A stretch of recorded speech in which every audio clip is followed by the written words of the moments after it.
Hello students, इस video में हम आइसोमर्स इसके बारे में समझते हैं। What is isomers? आइसोमर्स क्या है?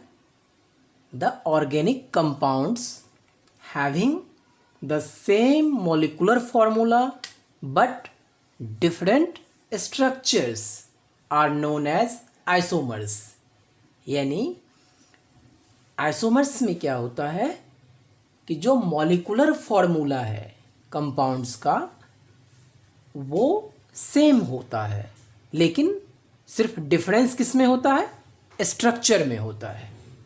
जैसे नॉर्मल ब्यूटेन, यहाँ हमने नॉर्मल ब्यूटेन एग्जाम्पल पे लिया है।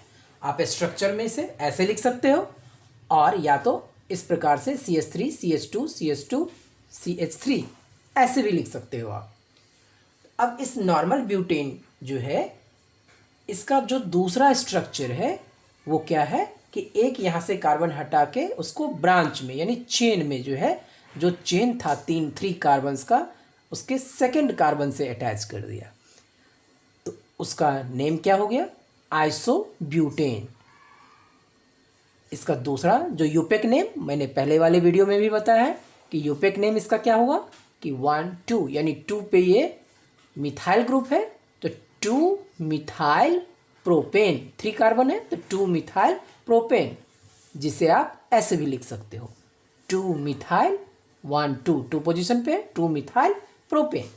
यानी अगर ये क्वेश्चन हुआ कि if the molecular formula is C4H10,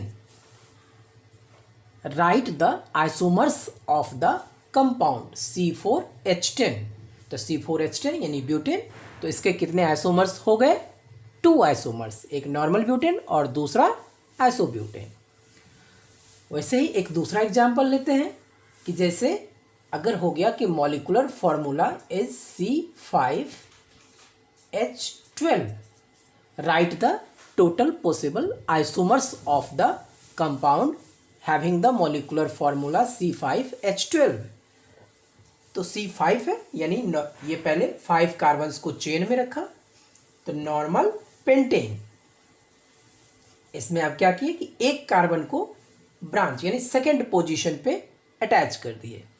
तो फिर जैसे ही कार्बन सेकंड पोजीशन में आ गया, यानी यहाँ पे अगर हाइड्रोजन है तो क्या हो गया? ये आइसोपेंटेन। और सेकंड पोजीशन पे मिथाइल है तो 2 मिथाइल, 2 पे मिथाइल और चेन, नॉर्मल जो चेन है, चेन में 4 कार्बन है तो 2 मिथाइल ब्यूटेन, 4 कार्बन ब्यूटेन, सारा सिंगल बॉन्ड है। इसका जो थर्ड आइसोमर्स होगा यानी फिर एक कार्बन को यहाँ से रिमूव करके उसे सेकंड पोजीशन में अटैच कर दिए, तो जिसको कि अगर एक कार्बन यानी 3 साइड से अगर वो कार्बन अटैच्ड है, इधर ये भी कार्बन अगर है, नहीं है कार्बन तो कोई और फंक्शनल ग्रुप अगर यहाँ आ जाए जैसे Cl OH Br कुछ भी आ जाए तो वो नियो होता है। यानी अगर ये एक कार्बन से 3 साइड से वो कार्बन मिनिमम अटैच्ड होना चाहिए, दैट इज नियो पेंटेन।